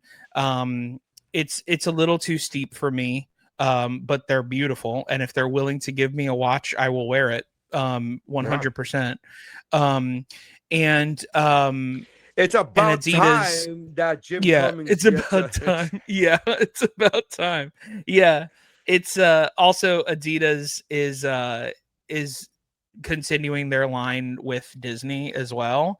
This year and I could talk about this in regards because it has nothing to do with me, even though something involving Disney does involve me that I can't talk about with Adidas. But Adidas is continuing their thing, and they revealed everything. However, they did not reveal the thing that I filmed and did, so I cannot talk about it still.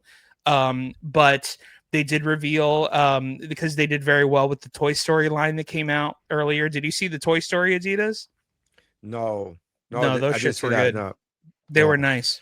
They were nice for sure. I mean, I know you're a Jordan guy. You're a Jordan 3 and 4 guy. Well, I'm a Nike guy specific generally, but Jordan, yeah. But I was about to jump on before we got on this podcast on this episode today. I was heavily considering getting on the Back to the Future Nikes that just came out. Yeah, and I was just like, they're sick. Yeah, they're sick. But I was they're like, coming in. They're coming in today. Yeah. So those are coming in today for me. I'm excited. They are a bit expensive, but they're worth it. Hey man, and whatever you fucking yeah, it's up. I'm literally looking down and there's like 7 pairs of fucking shoes next to me. And I'm like, fucking get them. Yeah. So yeah. And then what's it called? Who knows what's going to happen with Adidas and the Simpsons. I know that they come out with a bunch of Simpsons stuff as well, but yeah, Adidas and Disney are thick as thieves, which is really cool. And there's some important stuff with a big Disney brand. That's what I will say that is happening. There's stuff I will say this. There's stuff that even Nery doesn't know about because I'm worried that someone at Disney will shoot me. So yeah. And Nery knows quite a bit about what it's gonna be the Punisher. It's gonna be the Punisher. It's not. What? Yeah. So good. Yeah. Anyway. But yeah, dude, D23 was crazy. Did you want to talk about X-Men casting or Gremlins 3? Gremlins 3 I'm very interested about because they announced that Christopher Columbus it's gonna be in the movie. Christopher Columbus is directing it, which I think is a great director for that project. Agreed. And then on top of that, he made the announcement saying that they're going to be bringing back puppeteers. There's not going to be any CGI. And I'm like, that's very interesting. So I find that very interesting. I'm not the anti-CGI guy that I don't know how you feel about it, but I know Mercadal is very much anti-CGI and prefers practical effects. I am whatever is best for the film. I think it's best for it. So I'm not anti-CGI, and I'm not everything is better practical. But I do like the idea of, with a property like Gremlins that started off when there was no CGI, when it started off with everything had to be practical. I like the idea of continuing that franchise in a practical manner. So Me I too. like that. Yeah. Yeah, But me too. there's I'm Steven Spielberg is producing it. Yeah, So as he you know. produced all the other ones, and Joe Dante is also involved, which is great too. Yeah, like it's good stuff. I mean, I will say, for anybody that doesn't know Gremlins, think Read Baby a Yoda book. before Baby Yoda. Read a Like literally the Mandalorian. I don't know if you remember this, but the Mandalorian came out and Joe Dante tweeted a picture of Baby Yoda and was like, "This is Gizmo." Yeah. Like literally was like, I thought that. I thought when I saw it, I was like, "This is Gizmo. What are we doing? Why are we doing yeah, this?" Like, yeah, and same thing when I saw Wally. When I saw Wally, I was like, "This is Johnny Five. Why the fuck are yeah. It's we true. pretending this is not Johnny Five?" So Yeah, yeah, I get that. I get that. You but know, yeah. I mean, to kind of like uh to kind of like reiterate what you were saying about CGI. It's not that I'm anti CGI. I think truthfully what it is, I agree with you in that I'm somebody that like whatever suits the movie the best is going to be the best thing. yeah, But I also in a perfect world, if we could have a marriage of practical and CGI like a Jurassic Park situation, that would be the most sure. perfect thing. It's just the most I expensive agree. thing to do. I agree. That's what I agree with the most. And yeah, just I will say that there is something to be said about practical effects, practical stunts. I think that Agreed. is practical stunts. When you do these- That's I think that's why practical stunt work is better than CGI stunt work. But then again, Of you look at the course. Matrix and you're like, well, and you look at the Matrix and you're like, well, they did something right, and that was CGI. So Yeah. who knows, All right. So I mean, it's again when it's done perfectly, it's great. It's like amazing. You know what I mean? correct. Yeah, Because when they did it in the Matrix, it was done flawlessly. So correct. like, and just like Jurassic Park mixing the two, like it was done flawlessly. Like that's why, because your eye is being tricked so much, you don't know if it's real or not. So like Correct.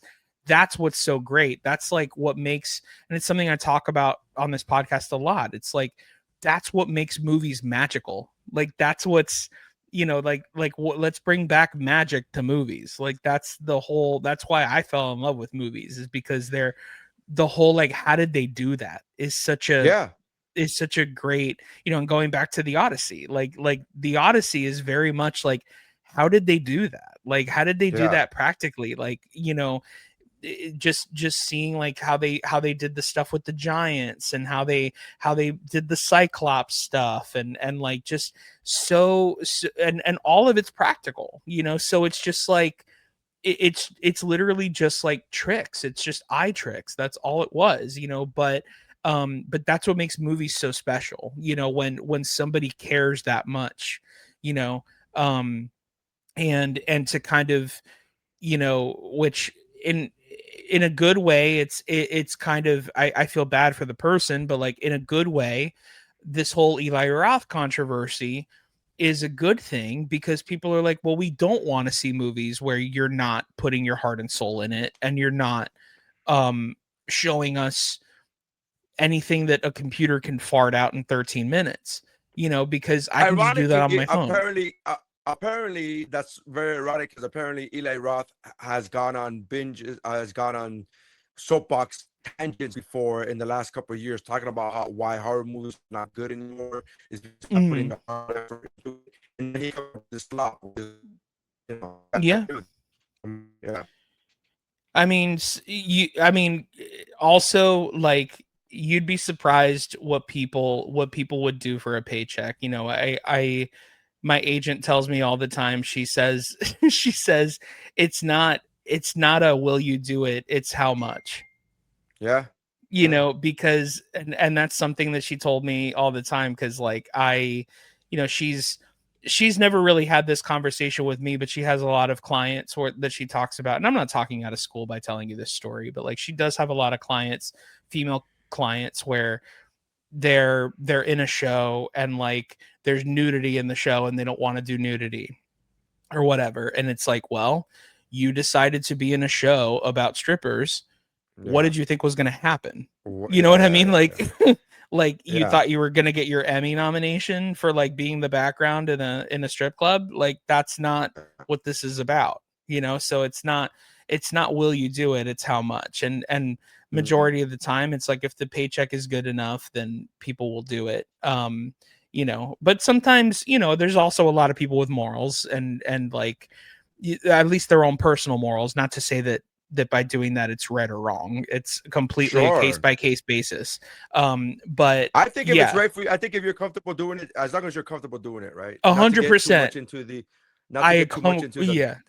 Yeah, and not to get too much into the down. I don't want to get, you know, I do feel bad because Hayden Panettiere passed away recently. Yeah, I know. This week, and I feel bad because she, you know, recently spoke up about situations that she was put in that she was not comfortable with, and it just, I mean, I hate the fact that the industry is that bad. Like it's always been that bad, but I hate the fact that it's not.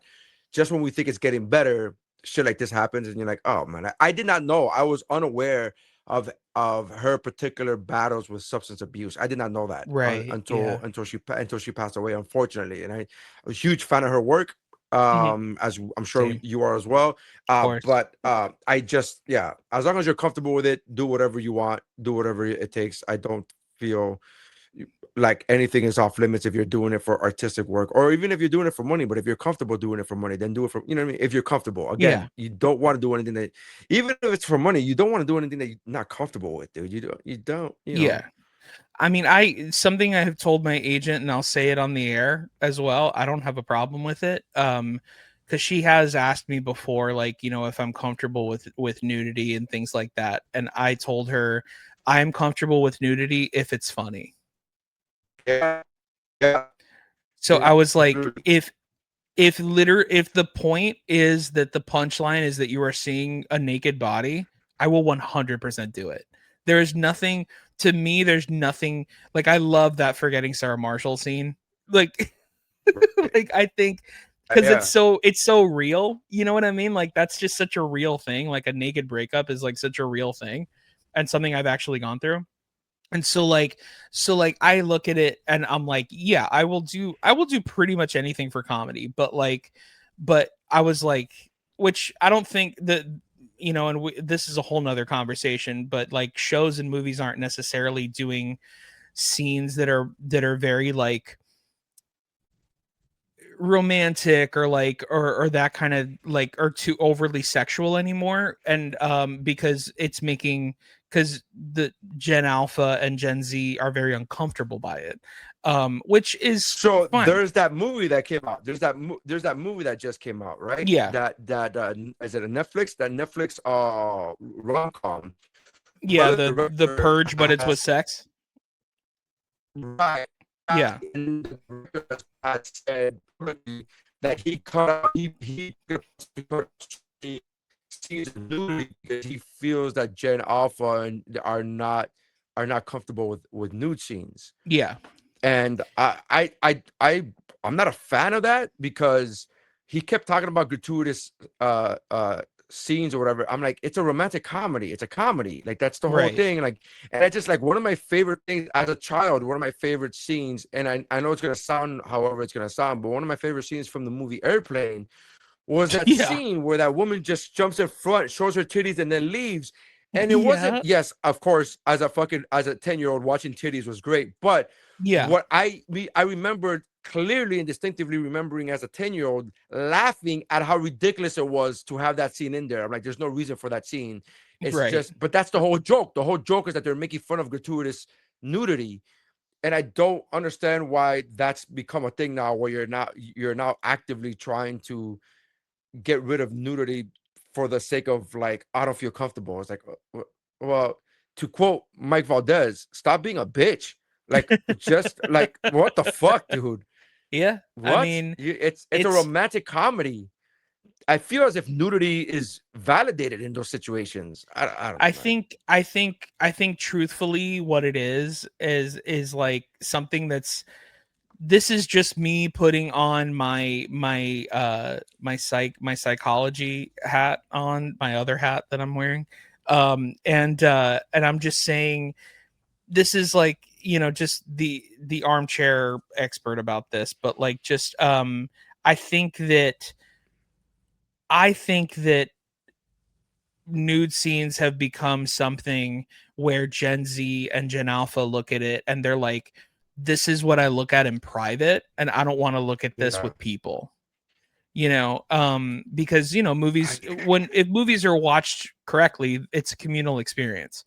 And we all know the awkwardness of watching a movie with a sex scene and our parents are in the room. I think should have to. It is a rite of passage. I agree. Like, oh, remember that.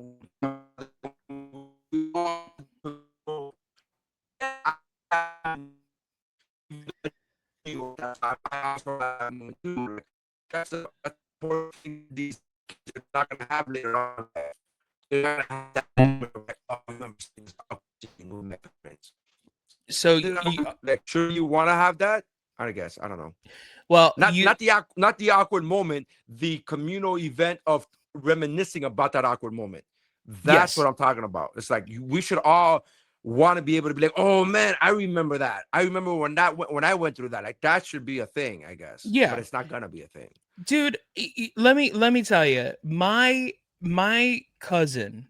If I bring up the two words Eddie Murphy, my cousin will always tell me this story. My cousin, who's a female, by the way, not a male, remembers going to the movies to see Coming to America, right? Yeah. And she's there with her parents, and then she goes, and I will never forget, this woman comes out of the bathtub and she's naked and she's like, the royal penis is clean, Your Highness. And then my mom was like, asqueroso. And then they all left the movie. And she can never watch an Eddie Murphy. Your cousin, Coming to America was 22 minutes long. Yes, exactly. It's hilarious. Which, by the way, by the way, I was gonna say that's giving it grace. I'm pretty sure that's the first thing that happens in the movie. I think that's like minute 7. I think that's like interesting. Yeah, it's like literally right after the directed by credit. Like it happens like immediately. So like I'm including the trailer. I'm including the previews. Including the previews. Yeah, dude. But like, I mean, if I talk about Eddie Murphy at any point, she's like, do you know? And I go, yes, Arlene, I know that you went and saw Coming to America. And I tell the whole story.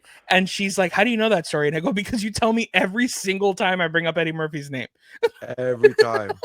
But again, that's a story that she would not have if the director was like, well, gratuitous nudity. Get the fuck out of here. Right. Stop being a bitch. Stop being a bitch. Yeah, I actually kind of agree, because I think that it should be a rite of passage. I think that it should be more normalized that you have a weird moment with your parents. You just have a weird moment and you laugh about it. You laugh about it and it becomes this thing, and it's not I mean, come on, man. Like, you move on, and either you watch the movie later or you don't.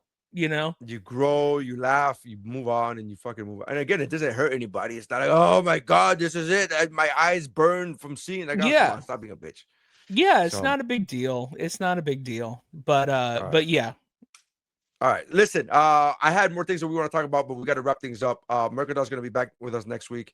I want to do that. I want to do that roundabout game where I sent you, where we name an actor and then we name the movies that they've been in and see who. Oh, I love that name. Yeah. So, but doing that with 2 people is ridiculous. So we got to do it with at least when Mercadal's back. But anyways, make sure you guys check us out. Valdes, anything you want to promote, anything you can promote right now? I know you got a lot of things in the can that haven't come out yet, but anything you can promote right now?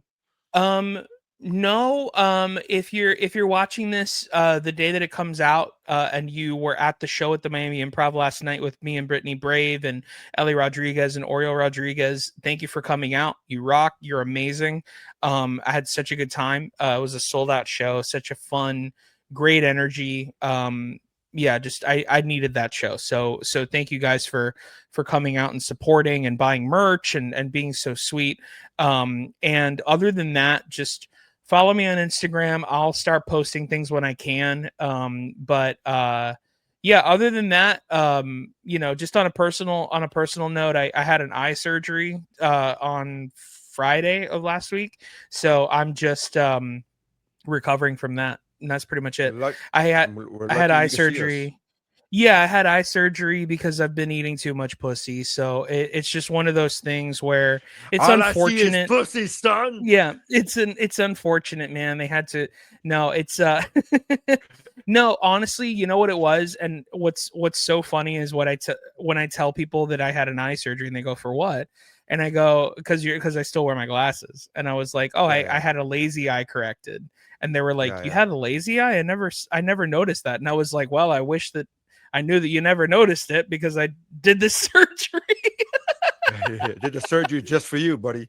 Yeah, no, not just for you, but you know what I mean. I know, I get what you're saying. Yeah. Anyways, but yeah, check out Mike Valdes. Check out at thekidfromup.com. Yes. My website is whatwashisname.com or Nery Saenz on everything. Follow me on everything and YouTube and all that jazz. So make sure you guys check it out. Thank you for checking us out, and that's how winning is done. Bow, bow, bow, bow, bow.